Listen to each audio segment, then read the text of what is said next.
There's an estimated 50 to 60 million people that are diagnosed with anxiety and depression every year in this country.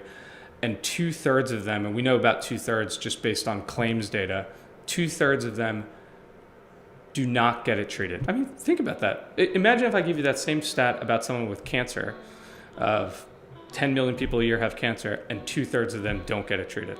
Like, that would be crazy. You would say, like, that's not possible. Why would anyone do that? We had this premise from the beginning of why is mental health treated any differently than physical health? And then when you look at the data, that not only should it be treated the same, it literally is the same.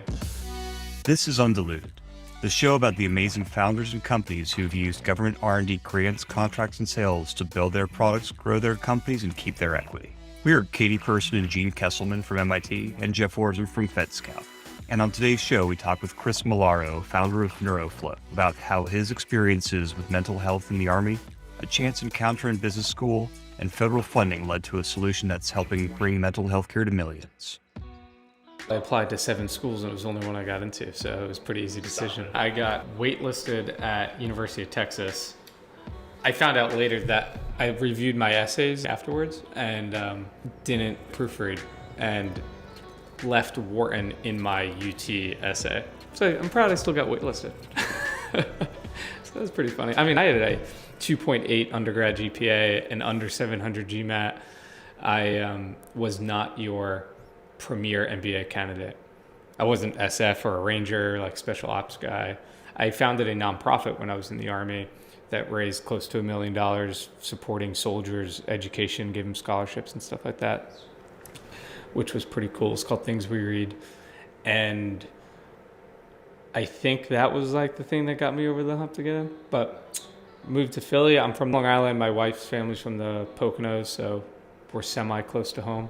We're close enough to be convenient, but not so close where they could just drop in. Yeah, it's good to be home. I was able to go to undergrad for free at West Point. First person to graduate in college from my family. So we came from a background where college wasn't going to be an option unless I took out a bunch of debt or went to a community college or something, which, something stuck with me of wanting to go to a 4-year university and get out of my hometown and so forth. And so I was fortunate enough to get into West Point, and I don't come from a military family. So my dad was like, "You're doing so well in high school. What do you mean you want to go in the Army? You have so many options." And I said, "Dad, look, let's talk about it. Do your research and let's come back to the table." And he did. And he goes, "I was wrong. This is amazing. You need to do this." And that was in 2006. I graduated in 2010 and I never looked back in the Army. Hindsight's 2020. I look back at my platoon leader time and I don't think there could have been better training to be a founder and entrepreneur than to be a leader of soldiers, especially when deployed. I mean, my company, NeuroFlow now, is just under 100 people. But a year ago, we were 40 people. We were the platoon-size element, operating with a finite budget, and we had to figure stuff out without people giving us directions. Like, what else is a platoon leader doing on patrol with no radio comms back to your fob, and you need to figure it out. So I think it really has been, from like a mission standpoint, developing our culture here, our values, asking people to lead with proposals, right? Like just everything in terms of, we have after action reviews at the company for when things work and don't work. And I owe a lot to, personally, my experience in the military to where the company is today. And now it's cool to get to go back and work with them from an innovation lens. So, yeah, I have to ask because my dad was very skeptical when I told him I was joining the Marine Corps. Mm-hmm. Like, what do you think turned your dad around on West Point? My dad loved history. He read a lot of history books for some reason. And I think it was that when he learned more about the history of West Point, when he looked at the list of graduates from West Point. Again, we don't come from a military family, so he was deathly afraid. And I was talking about applying to West Point in 2003 and 4. Iraq just kicked off. Afghanistan had been going on. So he was like deathly afraid of his only son going off and going to war, especially for someone that has never been exposed to that. But then he learned about there's other jobs in the Army that you can do that are not combat related. Now, joke's on him because I went field artillery and deployed overseas anyway, but that's neither here nor there.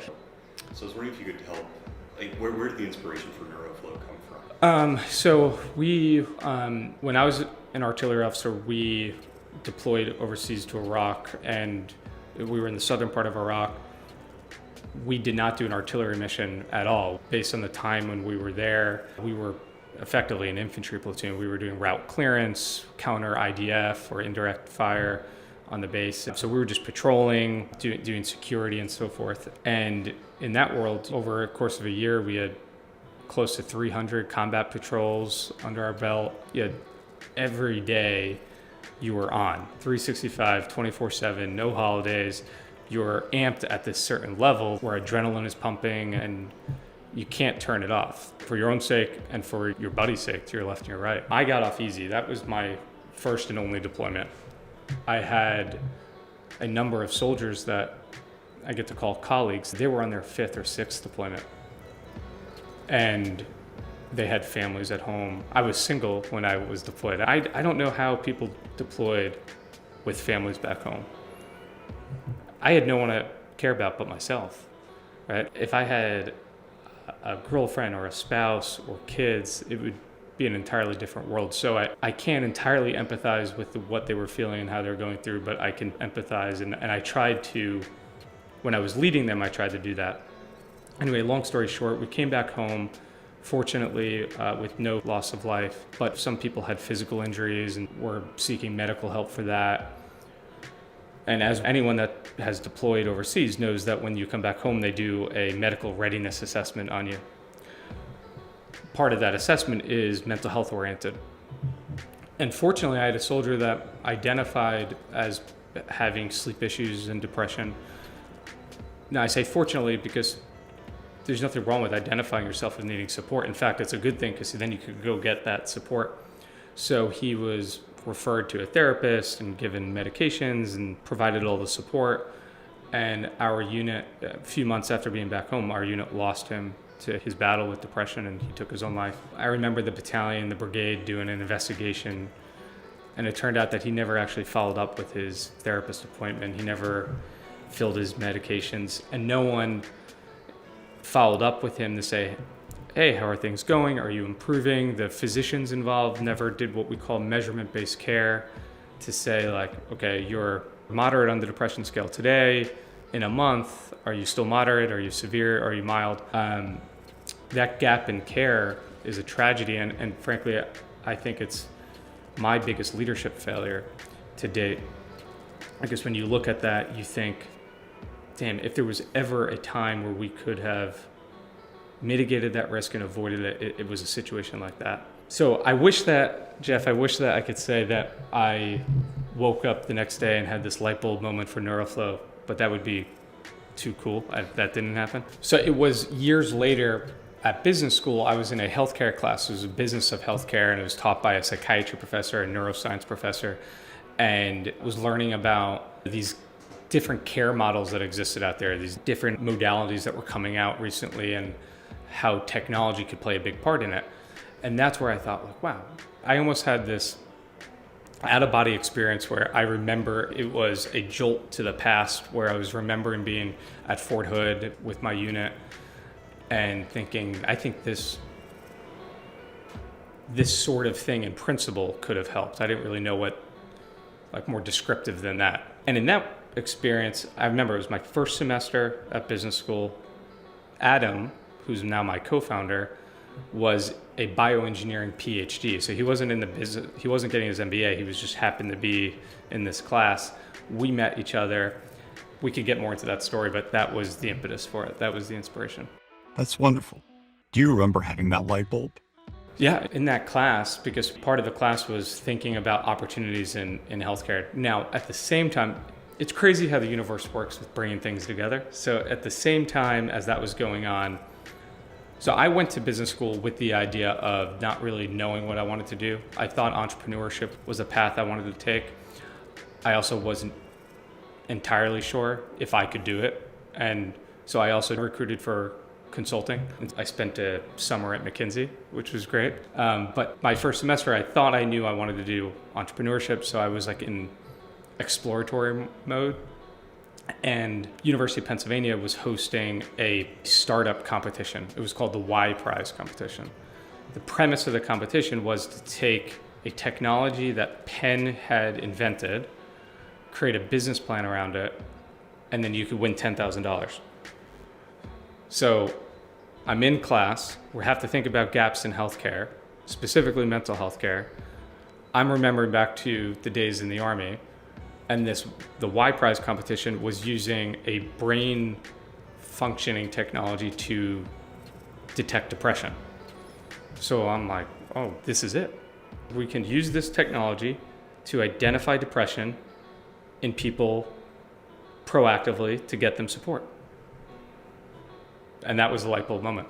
Now, what's funny is Adam and I said, let's $10,000. Let's submit a business plan to this Y Prize. We had a week till the deadline, so we pulled like an all-nighter for 5 nights. It was a blast doing it. And we didn't even make it past the first round. I think it was just like, we still have the submission, so it's funny to look back at it. And we just didn't know what we were doing. We threw something together in 5 days that we thought was really great, but it wasn't. But what we did learn in that experience was, one, we had a lot of fun doing it, and it was invigorating. 2 was, we thought there was a real opportunity to innovate in that area, and that there wasn't really a big company that was doing that. So what I think it demonstrated to us was there was a huge market opportunity with tons of people that struggle with this, not just the military, right? That's the other thing that became clear, was that these gaps in mental health were not unique to the Army, but there's tens of millions of people, civilians, every year that struggle. So it was a huge market opportunity that wasn't being addressed adequately, and who else better to do it than me, given my background and that I was here in this moment. And from that moment on, we committed to each other that we would continue going down this route until after my McKinsey internship. And then my second year of business school, I got the McKinsey offer. I told them what I was working on. I asked them to delay my start date a year so I could work on this. And I never went back because this started taking off. McKinsey was always very supportive of that, and I have a lot of friends still at the firm and consider myself lucky getting that summer experience. I learned a lot, but there's nothing else like starting your own company. It's just been, even the bad days here, and there's a lot of them, nothing ever seems to be easy. It's just like a rule of thumb. Don't ever think something's gonna be easy. And I think if you anchor yourself there, then you'll be better. Even those days, it's incredibly fun and invigorating and rewarding. I like to say this is my second platoon, which is, it's probably corny, but it's fun. Oh, you're 100 people, you're coming up on company? Yeah, that's right. Exactly. Uncharted territory for me. I don't know. This is new leadership challenges. Absolutely. So I love this idea that even though you lost the business plan competition, you were so excited about it that you went forward. So what was so compelling that you kept with this idea? Well, I think, one, I think it was just an ego thing. I hated losing any competition, and I'm not going to end my entrepreneur career 0-1. That doesn't sound like cool at all. No, we're not doing that. I think part of it was an ego thing, which you can argue there's right and wrong things. I'm sure a lot of our customers who are psychotherapists would say, that's not healthy. You don't want to do it for that reason. But, oh well, the truth is that was part of the reason. But from a business standpoint, you really did look at the market. There's an estimated 50 to 60 million people that are diagnosed with anxiety and depression every year in this country. And 2/3 of them, and we know about 2/3 just based on claims data, 2/3 of them do not get it treated. I mean, think about that. Imagine if I give you that same stat about someone with cancer, of 10 million people a year have cancer, and 2/3 of them don't get it treated. Like, that would be crazy. You would say, like, that's not possible. Why would anyone do that? We had this premise from the beginning of why is mental health treated any differently than physical health? And then when you look at the data, that not only should it be treated the same, it literally is the same. So someone that has depression and diabetes, not only do they have two issues, but their diabetes is actually worse from an outcome standpoint along when they're comorbid with depression. And if you think about it, that makes sense. Someone that's depressed eats less healthy, works out less, takes care of themselves less. It exacerbates the issues with diabetes. And then when your diabetes gets worse, you have worse symptoms, you're more depressed. And so you get into this vicious cycle. That gap in care, I think, really became obvious to us of there's such an opportunity to bridge that. And it's tens of millions of people, so there's a big market opportunity remember I'm at business school, so I'm thinking that's where my head's at. And from a industry standpoint, none of the big players were addressing this. Mental health was one of the few specialties that had not been innovated in. Even to this day, people that don't use NeuroFlow are doing these things like assessments on paper and pen. Think about that. We have all these advancements in oncology, in diabetes, in primary care, in women's health, in men's health. Mental health is still done like it was 50 years ago. And so that was another reason. And then lastly, my personal experience, like looking back on that, I don't want to speak for Adam too much, but I know Adam has had personal ties with mental health with his family. And I think if every one of your listeners to this podcast really reflects and looks in the mirror, if not them themselves, they know somebody that struggled with mental health. And so it was just too personal to not keep going with it. So it was easy to look past that. To me, that failure is not even a failure. It was a great learning opportunity. 3 months later, we won the business plan competition, won $10,000, and then we went on a winning streak. We won $180,000 of free money for business plan competitions, not just at Wharton, but Philadelphia region, a few nationally. It was awesome. That's how we funded the company originally. So that's amazing. How many business plan competitions did you enter? I don't know offhand. Like, figure on average, they were about $10,000 a piece in winning.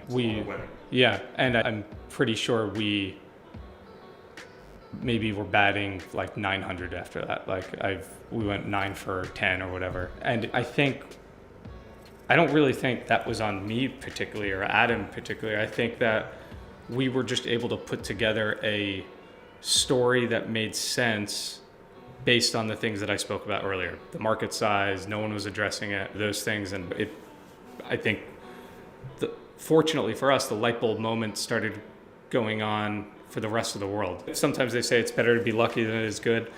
If we started 5 years earlier, I think we would have been too early.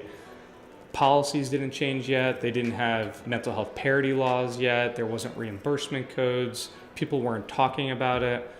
Today, we would have been too late starting this, right?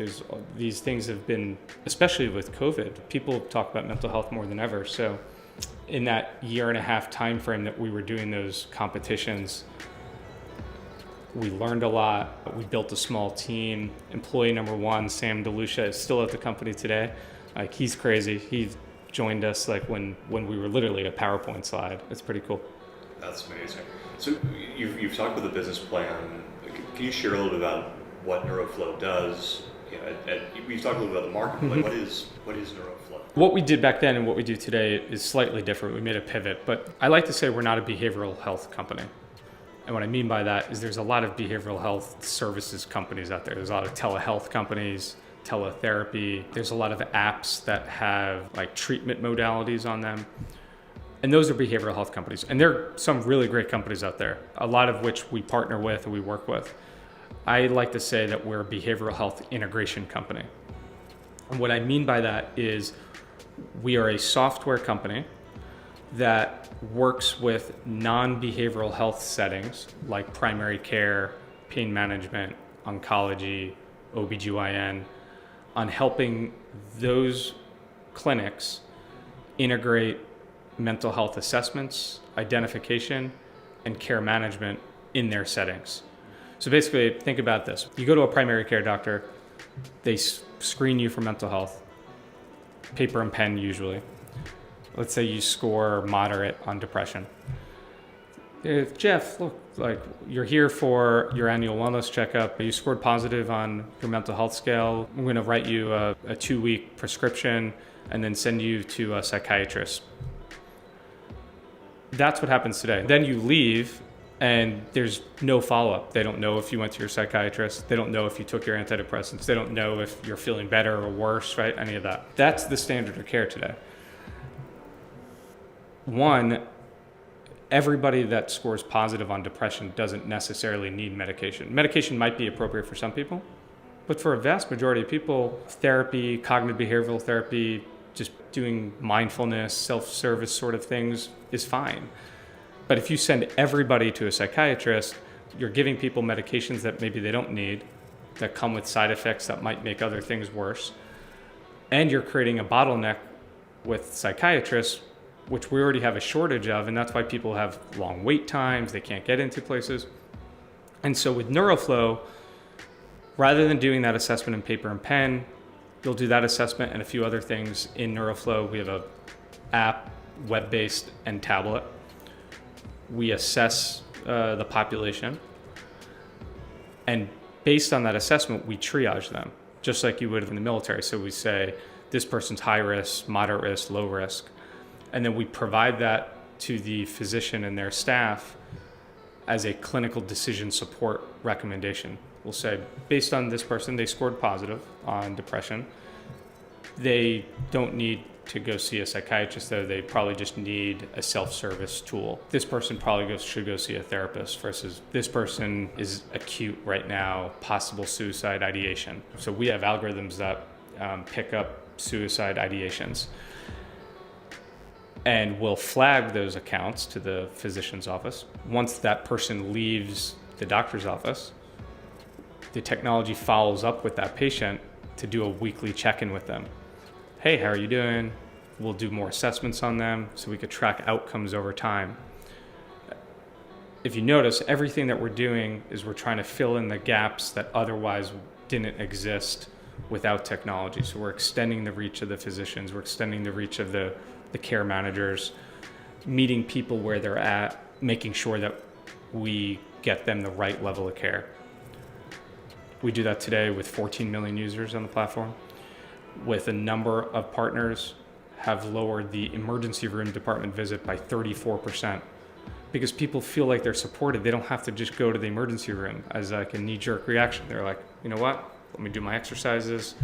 We've lowered the total cost of care for patients, and we've improved the way that they feel. It makes the hair on my neck stand up when we read reviews from patients saying like, this app has changed my life, or I finally feel supported. We create habits for people, good habits, where every day I go in and journal. It's humbling to see that. I'm a big believer that technology isn't the panacea. It's not a silver bullet, especially in healthcare and mental health. NeuroFlow's mission isn't seeking to replace therapists or replace doctors. There's a significant place for them in the continuum of care. What we think technology can do is help augment them to make them more efficient, to reach the right patients at the right time, and to be supportive to patients where they're at. So basically, to use a military lingo, we think technology can be a force multiplier in mental health and help bridge that gap, which I think we're starting to show that, which is cool. With 14 million users, it seems like there's a lot of proof in that number alone. So one thing that is really intriguing to me is you're dealing with such a personal issue, and mental health is still very personal. Mm-hmm. But you're delivering it through technology, and I've tried to get into like meditation apps many times. I never stick with it. Yeah. I'm curious, do you have any thoughts on why people are sticking with NeuroFlow? Yeah, I think so. First, when you go to a doctor's office and they ask you, we've all been there where they ask those questions like, how many drinks of alcohol do you have a night? Or are you feeling down and depressed? I'm guilty of not answering those honestly because of the stigma associated with it. I don't want to tell the nurse, And so there's kind of two factors there. One, it's the stigma, and two, depression, anxiety, substance use doesn't happen just on the day that I'm visiting my doctor. And so providing technology to them and meeting them where they're at, whether that's at home or work, where they feel most comfortable, and doing that more frequently, you have a better chance of identifying those issues, and you have a better chance of them answering honestly because they feel comfortable in that setting.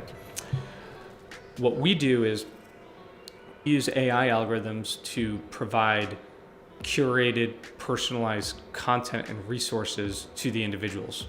So if you and I were both on NeuroFlow and I was scoring positive on anxiety scales and you were scoring positive on depression scales, and there was somebody that was scoring neither, I would get content and exercises relevant for someone with anxiety. You would get content for depression, and the other user would get positive psychology, resiliency oriented content. So it becomes more relevant for you. And when it's more relevant for you, you have a better chance of staying engaged. The last thing that we do, which is I think the coolest part, is we've gamified the system. So not only do you get like reminders to go and do your meditations, you get points and badges and stuff that can be redeemed for gift cards in a marketplace that we have on the app. I use the app every day, and I've earned Home Depot gift cards. Great. I needed a new appliance or something. Go in, $10 gift card, which is pretty cool. I love that idea. Yeah. Making something to look forward to, not seen as a chore. Exactly. I think about going to the gym. It's been proven that if you go to the gym, you're going to be stronger. But not everyone goes. So how can we incentivize people to go to the gym, take care of themselves? This is like a mental health workout, if you will. I'm always delighted by pivot stories. So I think that it's so interesting to hear these evolutions of ideas. So you said there was a bit of a pivot between where you started and where you are. Can you share a little bit about where you started and what caused you to get to where you are? Sure. So going back to the pen technology that we were using, which was this technology that analyzed brain imagery to reveal patterns. That's where the name NeuroFlow first came from, was looking at the brain, neuro, and then patterns, flow, like blood patterns. And we used EEG technology to do that, and heart rate monitoring. So we used these biometric measures to measure anxiety, stress, and depression in individuals.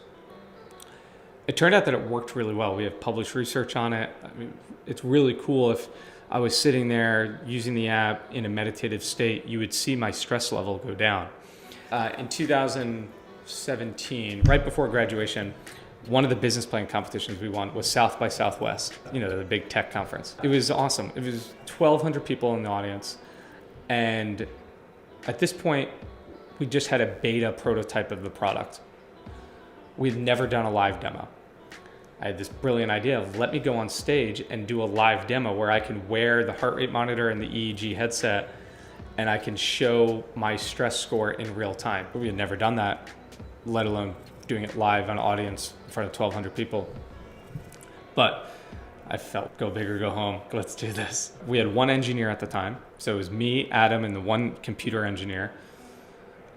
And I'm like, what % chance is that this doesn't work? And he said, it's like 50-50 right now. I'm like, okay, could you get that to like a 70% chance of working? All night he worked on it. The next morning, I'm like, what do you think? And I'm like, I'm leaving it up to you. You tell me. And he's F it. Let's do it. So I'm like, all right, cool. So go on stage, introduce myself, go through the pitch. And I say, and if you go to neuroflowlive.com right now, you could see my stress score streaming in real time. And also we get like this amount of hits, and they showed it on the big screen, and you could see the spike of stress and anxiety coming over me. And it was just a really cool moment. And it was like, wow, this works. At least in theory. We haven't scaled up or anything. We don't have any users at this point. And it was 3 months after that we raised our first financing round. Raised $1.25 million from venture, from angels and stuff, which we could talk more about. But the pivot happened a year after South by Southwest. And what we learned was we were starting to get customers. I remember there was a therapist that bought the first subscription ever in September of 2017 for $99 a month. And we were elated. We couldn't believe it. We're like, this person's actually paying us money to use the technology that we built. And over the next year, we started getting more and more customers. And what we learned was, while the technology was cool and it had this sexy factor to it, it was more of a vitamin than a pill. And what I mean by that is it wasn't really solving a problem. It was a nice to have, because all the feedback we ended up getting was, the software is really cool, the measurement's cool, but it's not really changing the way I deliver care. Like, as a therapist, I'm able to tell people are stressed or anxious anyway. I don't need this score to tell me that. And it also required wearables and hardware, and there's a barrier to entry that way. So that was a really tough pill to swallow. And we started looking, okay, like, what can we do to do this pure software without the hardware? And fortunately, that year, the Center for Medicaid and Medicare unbundled a new reimbursement code called collaborative care.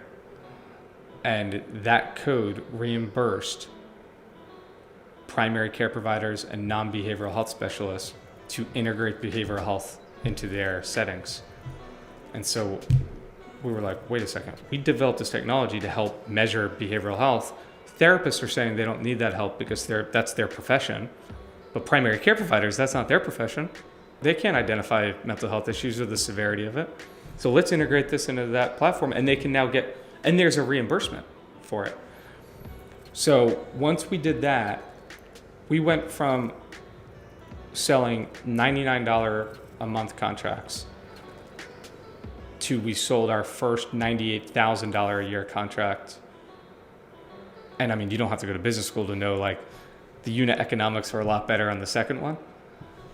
And we were like full steam ahead on that pivot. So we changed from being a more typical behavioral health company working with therapists to being a behavioral health integration company working with primary care providers.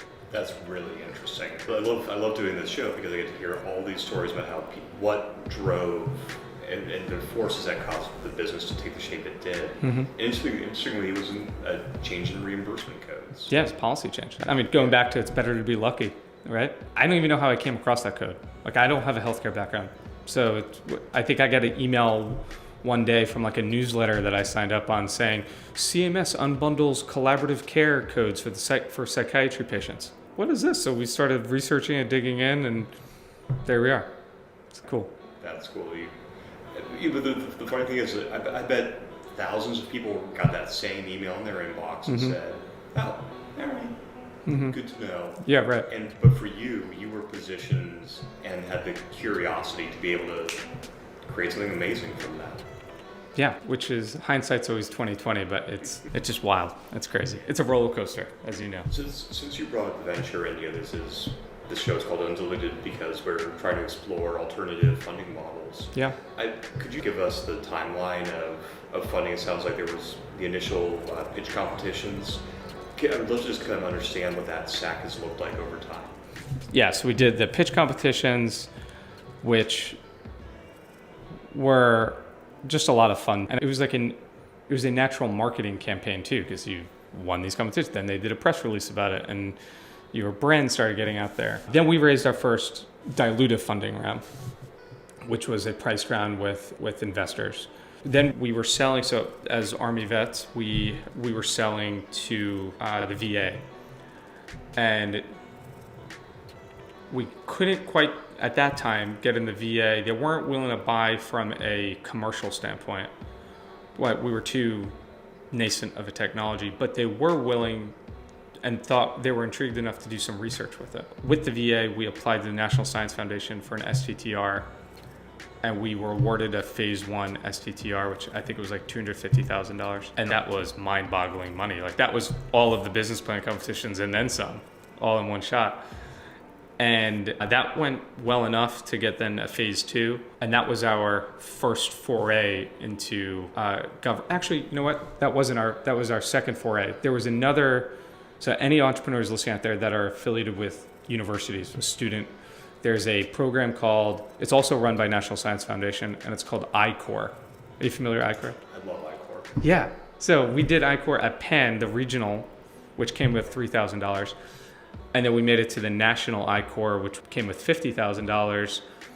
And what I love about the $50,000 is it's meant to travel, to go places to meet customers or prospective customers. It's incredible. So the regional iCore was not as difficult. It was when we went to the national one, they really drove home this aspect. And this helped us identify that we needed to pivot, because they would say, what's your technology do? And you would give them the pitch and they would say, no.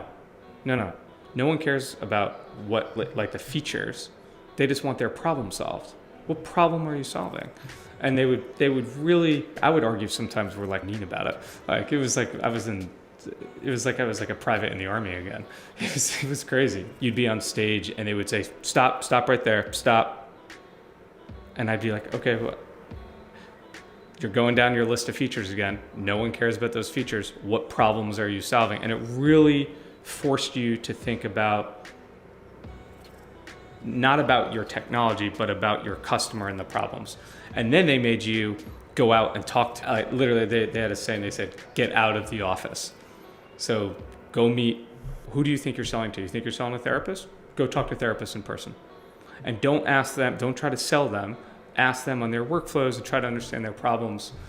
And it became, I think any successful business is successful because they're selling a solution to a problem as opposed to selling something. Think about Apple does this, I think, masterfully, right? Their ads don't have a bunch of specs on what's in the computer and everything, or the iPod. The iPod just says 1,000 songs in your pocket. And so I think it taught us and drilled into our head not to care about what I think is important for the product, but what our customers think, because ultimately they're paying it, right? They're paying for it. Yeah, iCore was transformative.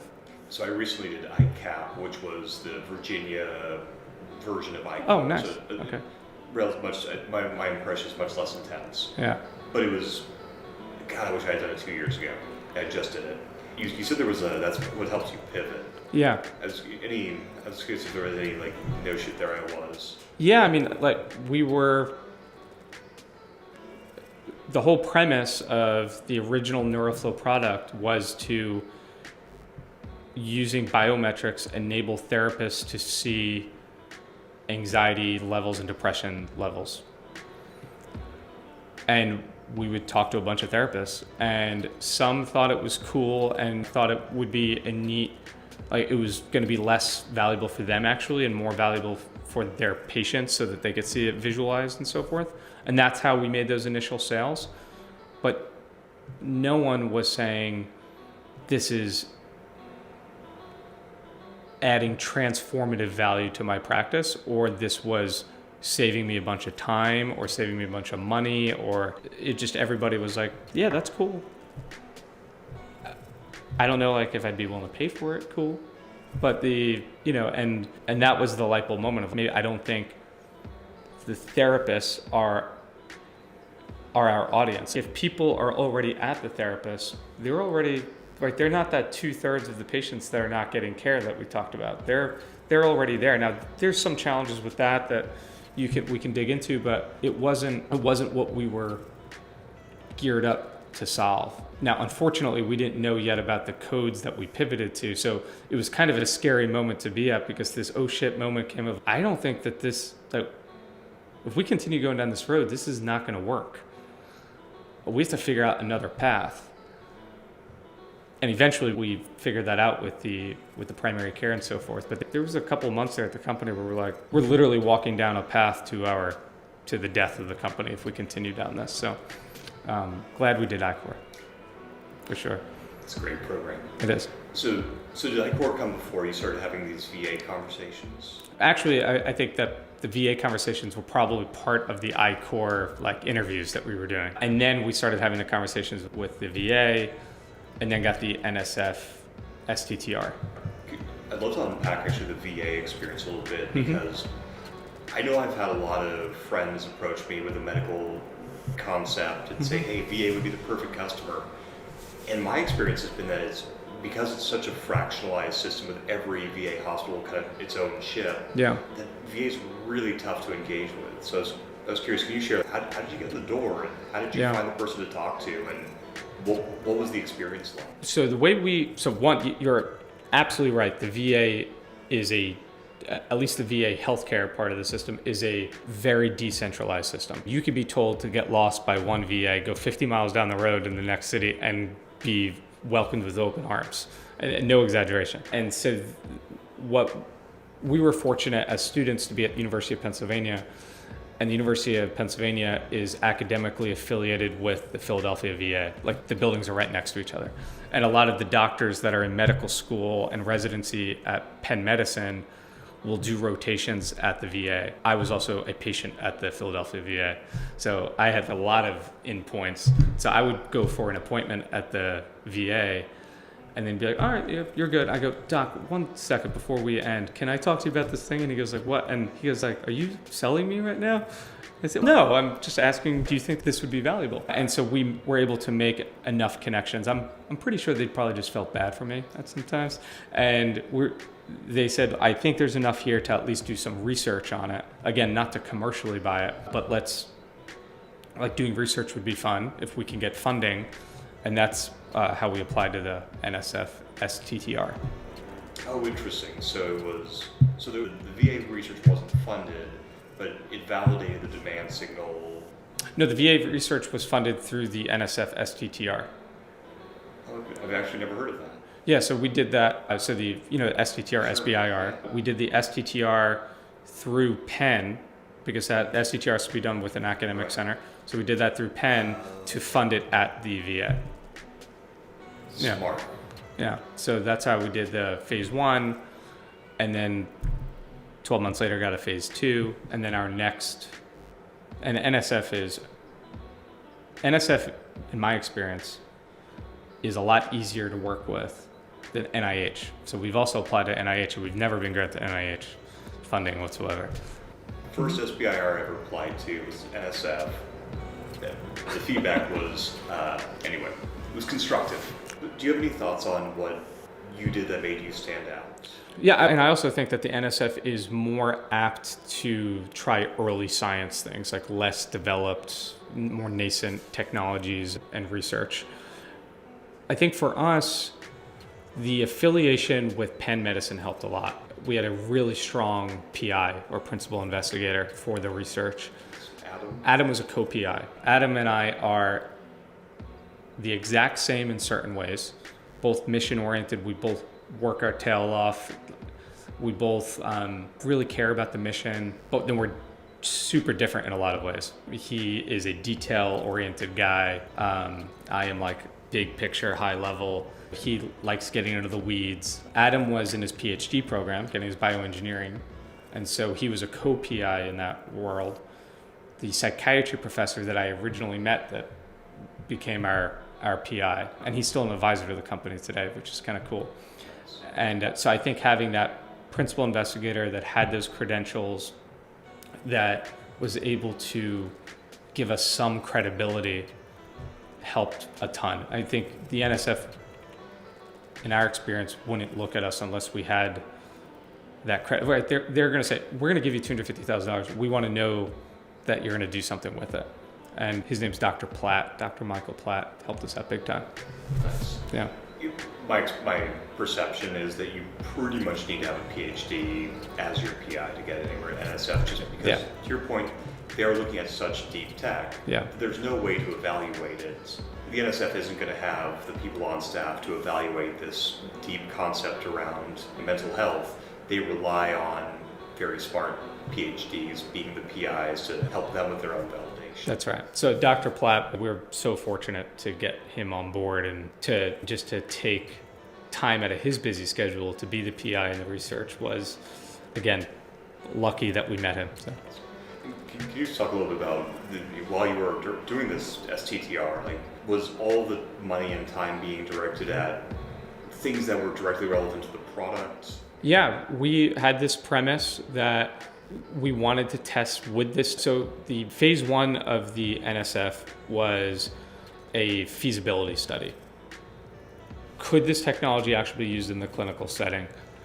Would it be used in the clinical setting?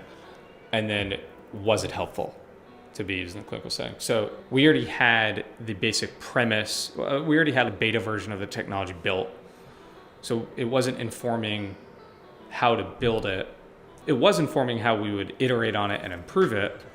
But it was informing like, okay, is what we built going to work and valuable? If yes, how can we improve it? If no, why not? And what do we need to change? Ultimately, I think it showed that, yes, it was valuable enough to get a phase 2 to continue going down that route, which I think informed how the product was built, but it wasn't dependent on that, if that makes sense. Absolutely. Mm-hmm. So coming at so we've got, it was 750 for NSF phase 2? Yep, that's right. So 750 is a good chunk to help take that beta into a more mature form. That's right. And then, so at that point, were you still working closely with the VA? Were they your primary? Yeah, for phase 2 as well. Yeah, and we actually recently did an extension to phase 2 where you could do, if you're like, we want to test out these other things as well. So we were able to do that with the VA, and we're expanded the feasibility study to other VA hospitals as well. So VA's worked out great, especially as a research partner. They're difficult as a commercial partner for the decentralized thing that you mentioned earlier. So I think this is one of the unique challenges of working with government is that there's a difference between funder and customer. Yeah, that's right. So can you share a little bit about what that experience has been, like the communities on each side and the conversations? You have these institutions that have a pool cap meant to invest not for equity, but for innovation in their domains. So like National Institute of Health, NIH, NSF, NASA even has some, Department of Defense has some, and they have these pools of money saying, look, we want to go out there and we want to make sure that we're always cutting edge, we're innovating, we're able to help the best research and technologies come to fruition for the civilian world as well. And so they have these pools of money that they can commit and dedicate to either doing early research, discovering new genes and stuff like that, all the way up to testing technology that's already developed with its feasibility.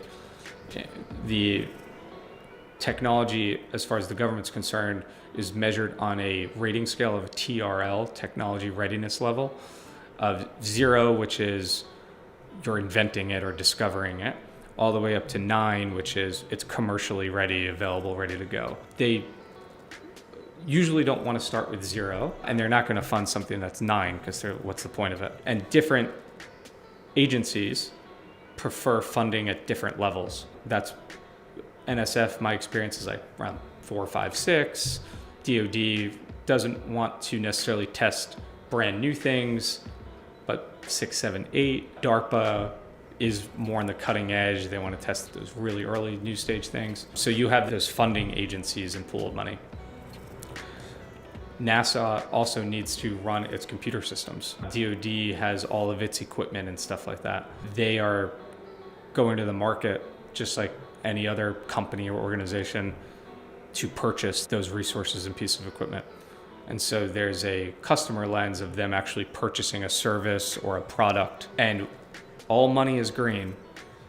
What I've learned is there's different colors of money in the government, and they're not all created equal. And so the research funding money is a lot different than customer contracted money.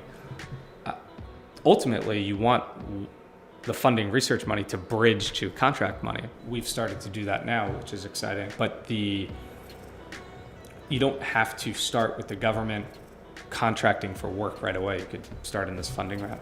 Nice. So we've talked about the NSF I-Core, now the NSF SBIR, STTRs. Mm-hmm. Any other big programs that have had a big impact on the company? Yeah, so we did an SBIR.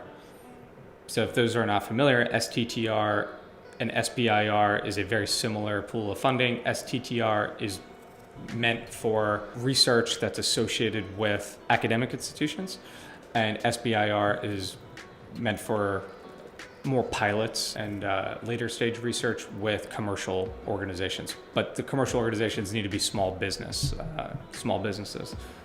So SBIR stands for Small Business Innovation and Research. The Department of Defense has a bunch of SBIR dollars. The Department of the Army, Department of the Navy, and Department of the Air Force are allocated their own dollars from the DoD bucket. And the Air Force has a office called AFWorks, which I think they've rebranded recently to Air Force Ventures. But we were fortunate to get introduced to AFWorks at the next year's South by Southwest conference. We were at the Army Futures building, and I met an Air Force captain that said, you should apply to AFWorks. I go, what's AFWorks? He said, oh, it's this cool program where you can do a phase 1 for $50,000 to learn to test out your pitch to see if there's a willing buyer in the Air Force. And you have 3 months to do that. And if you find someone willing to sign a memorandum of understanding, you can apply to a phase 2, which can be up to $1.5 million. And I'm like, is that like a grant? And he said, no, this is not a research grant like the NSF. This is a contract to pilot your technology. And it was one of those moments where I thought this was too good to be true.